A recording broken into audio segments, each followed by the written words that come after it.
Wayne. Tampa Police Chief Jane Castor had a retirement date of May 6th, but today Mayor Bob Buckhorn announced she's signing a new contract that keeps her on the job for another year. Our Carson Chambers, he is live at Tampa Police headquarters with what taxpayers think of this move. Carson? Oh, we've been standing outside the Tampa Police Department this afternoon talking to taxpayers, asking their opinions.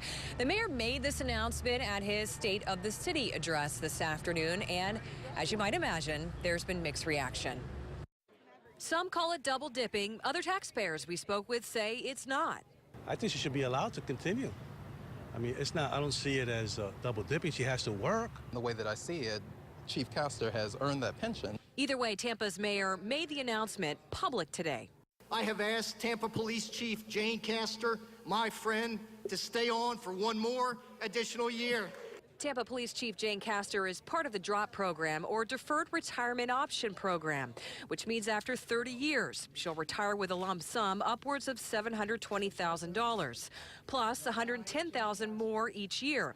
On top of that, a new contract will pay her same $156,000 salary for another year, a contract that makes her a civilian consultant police chief who can be sworn in as a reserve police officer, a deal some critics argue is working the system.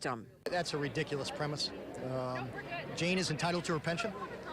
If she had retired today, she would have gotten that pension. I would have had to pay the same amount for a new chief.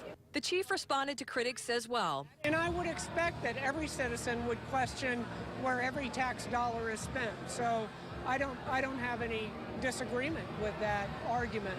But the mayor has asked me to stay 1 year as a contractor, and that's the reality of it. Unlike state employees, there's no sit-out period for Castor to move from retirement to independent consultant.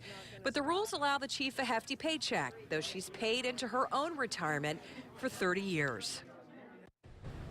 And I did speak with City Attorney Julia Manzel today. She had a rough draft of Chief Castor's contract on her desk when I spoke with her.